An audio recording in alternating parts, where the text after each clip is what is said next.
Hello, and welcome to Dark Age Ramblings. This video, while old and taken from a very industrial slant, presents a lot of good information on how to prevent toxic air from getting to you by using respirators. Think about those times when you might need a gas mask. Some of them, the gas mask can't handle what is in the air. Think about a respirator as well.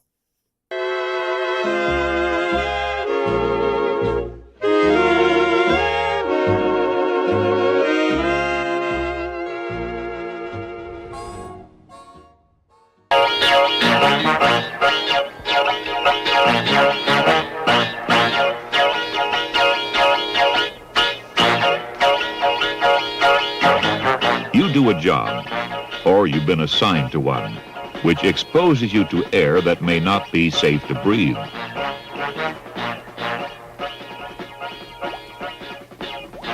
Your employer is required by law to remove the hazard so that you can safely work without a respirator, if that's possible to do.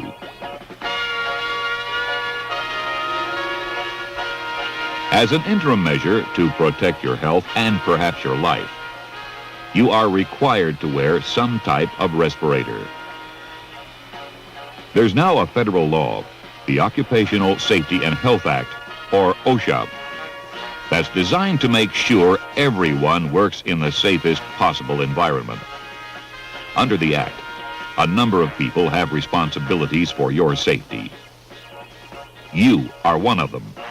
You are responsible for testing your own respirator each time you use it. We'll cover the procedures for doing this in a few moments. You're also responsible for reporting any unsafe condition that might make your work environment more hazardous. Obviously, nobody can fix a problem until they know about it. A supervisor has obligations under the Act too. It's his job to let you know the proper kind of respirator to use for each task, to see that you get training and written instructions in respirator use, and to ensure that everything meets the safety requirements. Incidentally, he is required by the Act to make certain you wear a respirator when it's called for, and to take disciplinary action if you refuse. The Act calls on medical and safety personnel to make surveys of your work environment, determine the precautions necessary to protect you, and investigate any complaints, violations, or injuries. The medical department also does physical exams that are designed to make sure the work is not damaging your health. There are others as well who have responsibilities under the OSHA law. The engineers, for example, and the commanding officer, who of course has the overall responsibility for the entire program. One of the things that's required under the law for your protection is the training you are now receiving. Among the topics to be covered is what your employer has done or is planning to do to make your work environment safer. And the training program is required to advise you what steps are being taken toward that goal. Another part of the training deals with the use, care, and maintenance of a respirator. There are two main types that we'll deal with here. This is the type called a mechanical filter respirator. It's mainly used to protect against dust, mist, metal fumes, and the like. The principal parts of this respirator are the filtering device, which removes the dangerous particles from the air, the inhalation valve that the air passes through to enter the mask as you breathe in, the exhalation valve that lets your breath escape when you breathe out, and the face mask itself that fits tightly to your face so the contaminated air can't enter. The other main type we'll deal with is the chemical cartridge respirator. It comes in a half facepiece version and a full facepiece version. This type is designed to give protection mostly against gases and vapors. The parts are similar: cartridge or canister,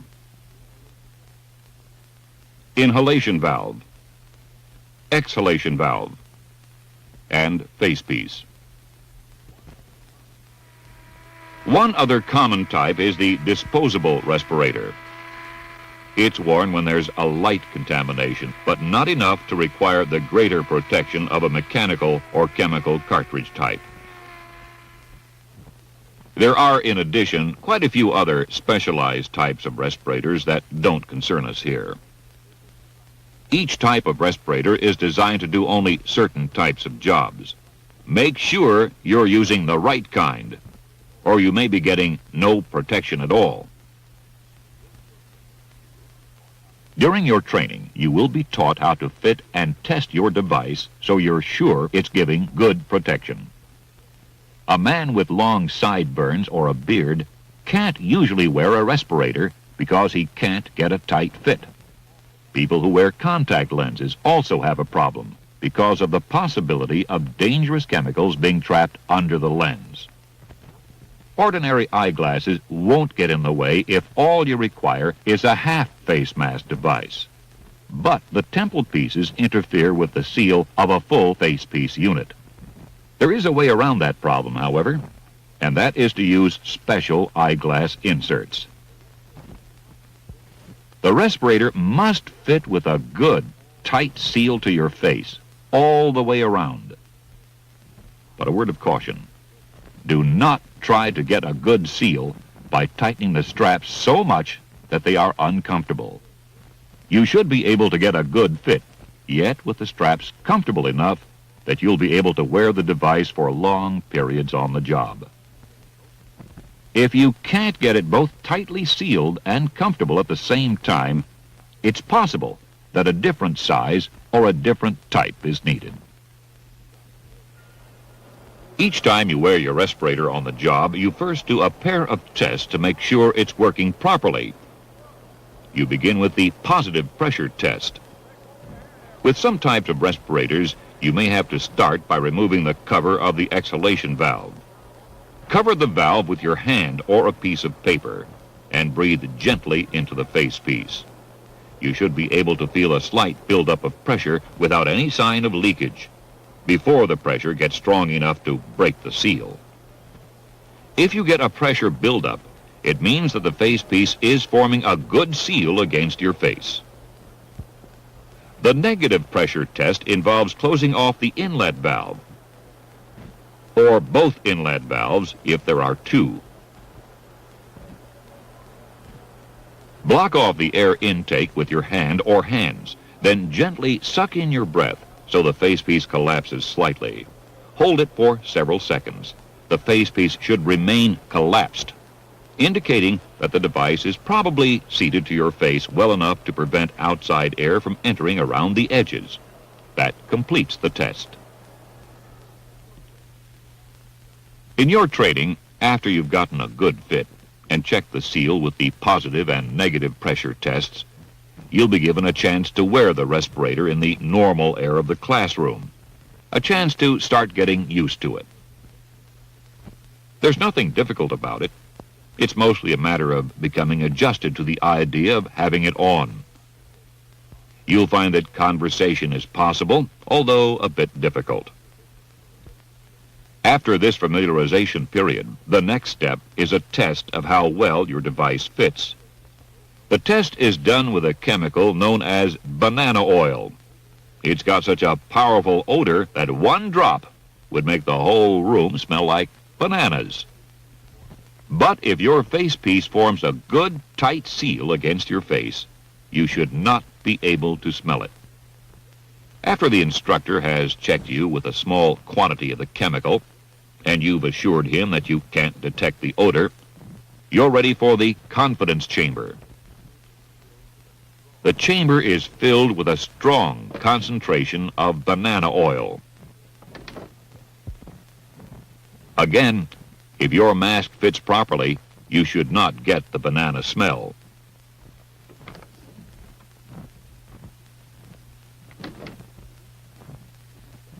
Each student will be checked in turn, and then go into the chamber.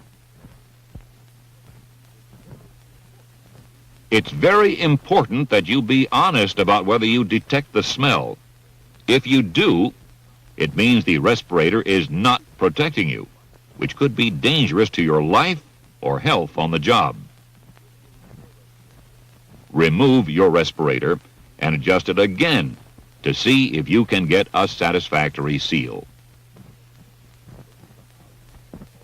When you come out and take off your respirator, you'll smell the banana odor. Don't worry, it wears off in a bit.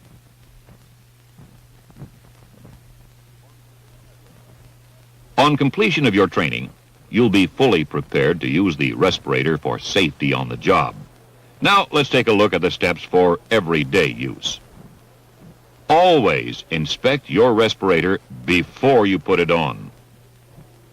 Look to see that everything's in good condition. Facepiece, headbands, and valves.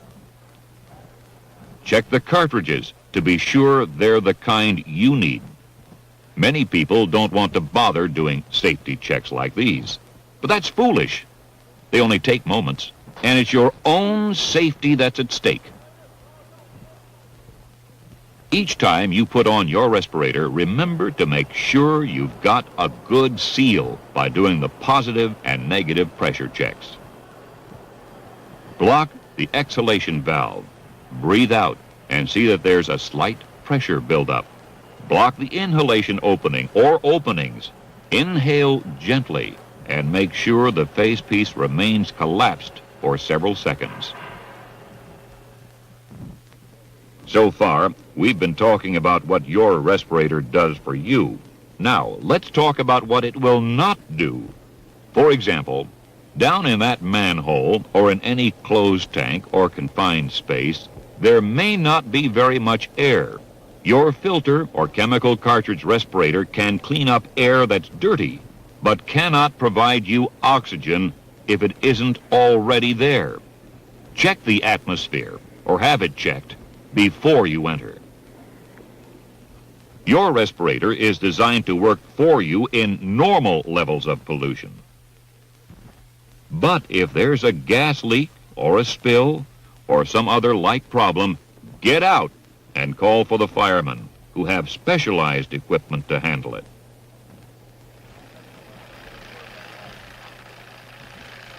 End of the shift, quitting time.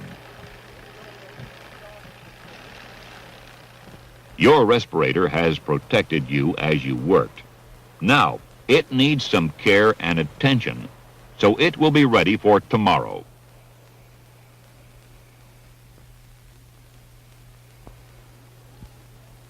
You turn it in regularly at the end of the shift or at other designated times and receive a fresh one. Store the respirator in your locker, still in its plastic bag, so it won't be damaged by dust, heat, cold, chemicals, and so on. Put it down so that the facepiece and exhalation valve rest in a normal position. Take good care of it so it can take good care of you. Meanwhile, the respirator you've just been using will be cleaned and checked. This work is usually done by people specially assigned to the job. But you should know the procedures, since you may have to do it yourself. The filter, cartridge, or canister is first removed. The straps are also removed to facilitate cleaning.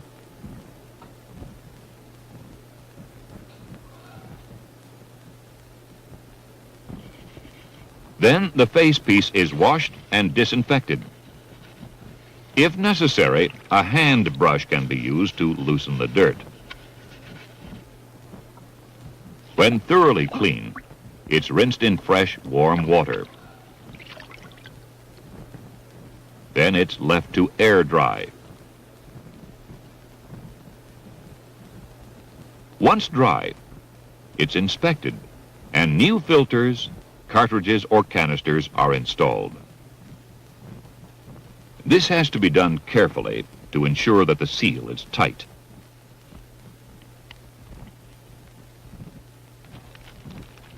Now, ready for another use, the respirator is put into a plastic bag for protection until needed.